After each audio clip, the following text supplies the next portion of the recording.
রিমান্ডে আমিও 10 দিন ছিলাম। আমাকে ওরা শাস্তি দিয়েছিল কঠিন, 11 ঘন্টা টাঙিয়ে রেখেছিল, চোখ কালো কাপড় দিয়ে বেঁধে, হাত হ্যান্ডকাপ দিয়ে, পায়ে ডান্ডা বেড়ি দিয়ে এমন অবস্থায় টাঙিয়েছিল আমি 4 ওয়াক্ত নামাজ পড়তে পারি নাই।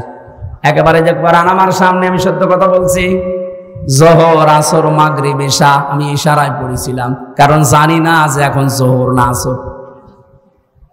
মাটির নিচে এমন এক ঘরে নিয়েছিল, ওখানে দিন রাত বসা যায় না। এই কঠিন অবস্থাতে শুধু জিজ্ঞাসা করতাম যে স্যার এখন কি নামাজের সময় হয়েছে? ঝাড়ি দিত উপর থেকে, কিসের নামাজ পড়বা? যে কয়টা অফিসার আমি দায়িত্বে পেয়েছি, কয়েকটা এত খারাপ, এত জানোয়ার, আল্লাহর ভুল ধরতো। বলেন, যে লোকটা আল্লাহর ভুল ধরতে পারে তার কাছে আমির হামজা কি? আমরা মাঝে মাঝে এই নখ তুলে নেওয়ার যে যন্ত্রপাতি গুলো আছে নিয়ে এসে বলতে, যে নখ তুলে এইগুলো দিয়ে।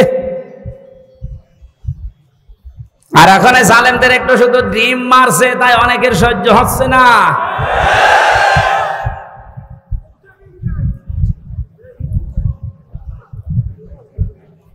এত বড় কঠিন শাস্তির ভেতরে কেউ 8 বছর 10 বছর, আমি তো কান্নার আওয়াজ শুনতাম মাঝে মাঝে 7 তলা থেকে। কারারক্ষীরা বলতো, এমনকি ওখানে প্রশাসনের যে মানুষগুলো বলতো, হুজুর এখানে অনেকেই 2 বছর 3 বছর 5 বছর আছে, কেউ জানে না। আপনি যদি বাইরে যেতে পারেন বলবেন। কিন্তু ভাগ্যের নির্মম পরিহাস, বের হওয়ার পরে এমন এমন থ্রেট দিয়েছে, যদি কোনো কথা উচ্চারণ করি আমিও গায়েব হয়ে যাব। আল্লাহ যেহেতু নিজে দয়া করে এখন সুযোগ দিয়েছে, এ বাংলাদেশে শুধু ডিবি অফিসে না, এই ডিজিএফ এর দায়িত্বে যারা আছে, আর্মির এখানে মাটির নিচে আয়না ঘর না, এরকম বহু জায়গায় আছে, যেখানে যেটা আছে খুঁজে বের করে ওখান থেকে সবাইকে তাড়াতাড়ি মুক্ত করে দেন। এটা মানবতার সাহিত্যে সবচাইতে বড় অপরাধ, এই আয়না ঘর, এই গুম। আজকে বিশ্ব গুম দিবস ছিল। বাংলার মানুষেরা এ কঠিন কঠিন শাস্তির পরও আমরা ব্যারিস্টার আরমানের দিকে তাকিয়ে দেখলাম, ওনার মাথার চুল উঠে গেছে কিন্তু চামড়া ওঠে নাই। আর আল্লাহ বলেন, নাজ্জাআতাল লিশাওয়া, এই লাজা দিয়ে প্রবেশ করার সঙ্গে সঙ্গে মানুষের আগে চামড়া উঠে যাবে। এখন আপনি টের পাচ্ছেন তো কঠিন, কত বড় ভয়ঙ্কর জায়গা। এই লাজার ভেতরে আল্লাহ বলেন, তাদউ মান আদবারা ওয়া তাওয়াল্লা, তাদেরকে লাজা ডাকতে থাকবে যারা সত্যকে সত্য জানার পরেও পিঠ ফিরিয়ে চলে গেছে। এই যে সেই 8:30 থেকে 9:30 থেকে আরম্ভ করেছি, এখন 10:30 বাজতেছে। একটা ঘন্টায় যত কথা বললাম, একটা কথা কোরআনের বাইরে, হাদিসের বাইরে মন মতো বলেছি। কোনো উদাহরণ যদি দিয়েছি কোরআনের সাথে মিলিয়ে দিয়েছি। এই সত্য পথের দিকে আপনাকে আমি আহ্বান জানাচ্ছি। আমরা এক জালেম থেকে মুক্ত হয়ে পৃথিবীর আর কোন জালেমের হাতে ধরা দিতে চাই না। আমরা এখন কোরআনে কারিমের বাস্তব অভিজ্ঞতা দেখতে চাই। কারণ এই দেশটা 53 বছর স্বাধীন হয়েছে, বাবা চালিয়েছে অনেক দিন, আমরা দেখলাম। আমি দেখি নাই, মুরব্বী দেখেছি। স্বামী চালিয়েছিল, আমি দেখি নাই, কেন 92 সালে জন্ম। মুরব্বীরা দেখেছে। চাচা চালিয়েছিল, আমি দেখেছি না, কানে জানি না, শুনেছি। কথা বলছে না। ববরটা তো দেখলাম, ভাবিরটাও দেখেছি। সবাই তো সবার মতো চালিয়েছে। এখন শুধু দেখতে বাকি আছে যে কোরআন দিয়ে দেশ চললে কেমন দেখা যায়।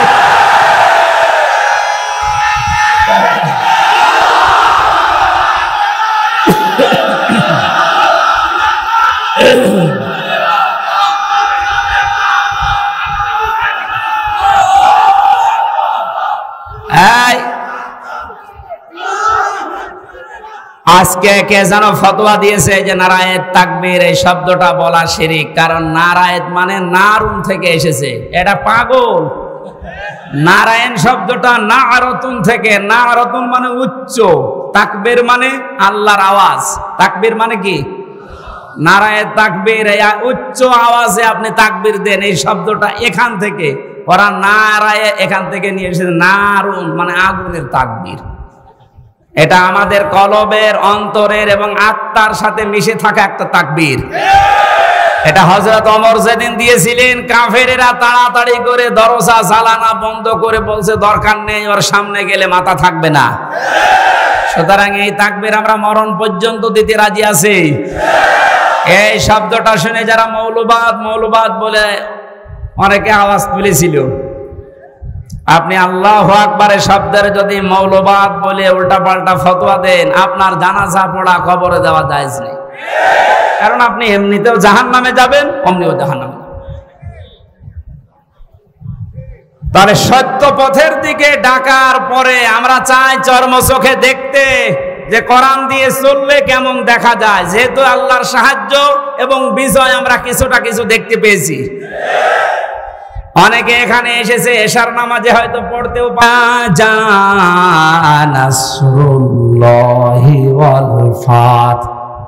হে নবী, যখন আল্লাহর সাহায্য আপনি আসবে তখন বিজয় দেখতে পাবেন। বিজয়ের ভেতরে যতগুলো কাজ আছে তার অন্যতম একটা কাজ হচ্ছে আরাআইতান নাসা ইয়াদখুলুনা ফি দীনিল্লাহি আফওয়াজা। সত্যি যদি আল্লাহর সাহায্য এসে যায় তখন আপনি বিজয় পাবেন। আমার তো মনে হয় এত বড় বড় মহারথীরা 17 বছর চেষ্টা করে জালেমের একটু চুল পরিমাণ নড়াতে পারে নাই, কিন্তু ছাত্ররা যা করে দেখিয়েছে, এই বৈষম্য বিরোধী ছাত্র আন্দোলনের এই নেতারা, আমার মনে হয় আল্লাহ আবাবিল পাখির মতো তাদের কাজে লাগিয়েছে। এটা নিঃসন্দেহে আল্লাহর সাহায্য এবং বিজয়। আরে বিজয় আসলে যে 7টা কাজ হয়, তার 1 নম্বরের কাজ হচ্ছে দলে দলে পালে পালে মানুষ ইসলামে প্রবেশ করবে। এই 26 দিনে আমরা যেটা দেখতে পেলাম, হ্যাঁ কথা বলে না কেন? 25 দিনে 5 তারিখ থেকে 30 তারিখ পর্যন্ত তাকান, কত হিন্দু আমিরে জামাতের হাতে হাত দিয়ে মুসলমান হয়ে যাচ্ছে। কত জালেম পর্যন্ত নিজের জুলুম স্বীকার করে আজ ইসলামে আসতেছে। আজকের একটা জরিপ পেয়েছি, আগস্টের 5 তারিখের আগে এই দেশে মাত্র 20 জন মানুষ চাইতো 100 জনের 20 জন যে ইসলামে দেশে কায়েম হোক। কিন্তু এই 25 দিনের মাথায় এখন অবস্থা এমন দাঁড়িয়েছে, এই দেশে এখন 100 জনের 35 জন মানুষ চাচ্ছে যে ইসলাম কায়েম হোক। এ সময়টা একটু চেটে দেন। বাংলাদেশে যারা একামতে দিনের দায়িত্ব পালন করে, এই মানুষগুলোর যে ইখলাস আমি দেখেছি।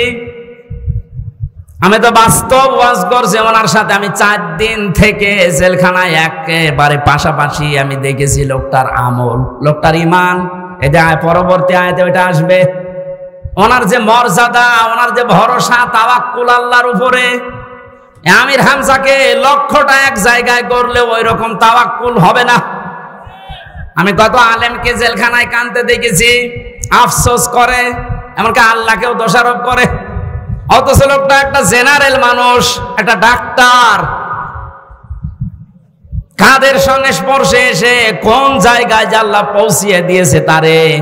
আমি যে প্রথমে বলেছিলাম, কেউ যদি জিন্দা ওলি দেখতে চান ওনার দিকে তাকাবেন, কারণ ওনার আমল, ওনার কাজ কারবার, অ্যাক্টিভিটিস, ইখলাস আমি নিজের কাছে থেকে 4 দিন দেখেছিলাম। আমি যুবক মানুষ, এখন 33 বছর বয়স আমার। সারাদিন কোনো কাজ ছিল না, শুধু চিন্তা ছাড়া। তারপরও রাত 9টা 10টার পরে আমি শুয়ে পড়তাম। আরে মুরব্বী মানুষের মাথার উপরে এতগুলো মামলা। ওনার ছেলে ওই সময়ও ছেলে, ওনার স্ত্রী অসুস্থ, ওনার সহকর্মী সহযোদ্ধা ছাড়া এই যে হাজার হাজার পালিয়ে বেড়াচ্ছে, হাজার হাজার ছেলে। ওনার দলের প্রতীক নেই, দল নিষিদ্ধ। এরকম কঠিন মুহূর্তেও লোকটার চেহারার ভেতরে চিন্তার কোনো ছাপ নেই।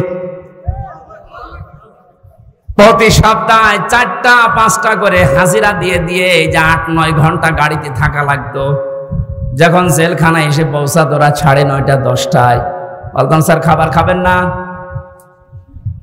আপনার এই যে এখানে কিছু দুষ্ট লোক আছে, ওদের মাধ্যমে মোবাইল পাওয়া যায়, চুরি করে নিয়ে এসে দেয়।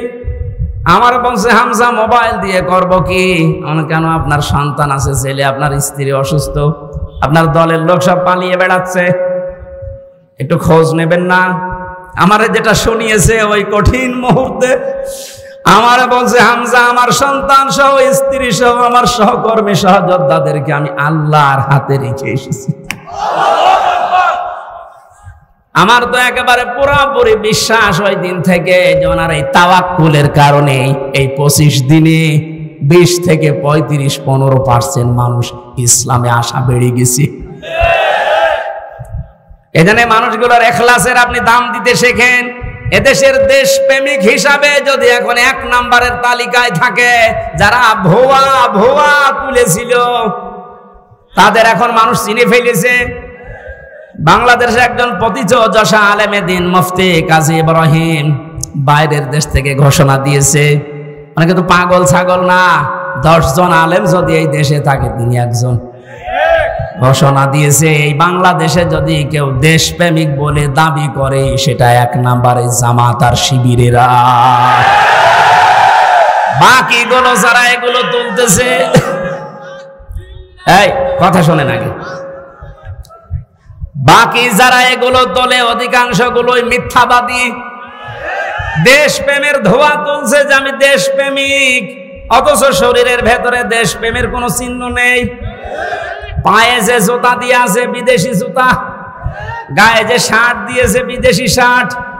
হ্যাঁ কথা বলে না কেন? এমনকি মাথার চুলেন কাটিং তাও বিদেশি, বিরাজ করে এসেছিল বিদেশি, এমনকি বিয়ে করেছে তাও বিদেশি। আর কি বলছে যে দেশপ্রেম। শয়তান এগুলো দেখে হাসতো, এখন মনে হয় শয়তানের হাসি একটু বন্ধ হয়েছে।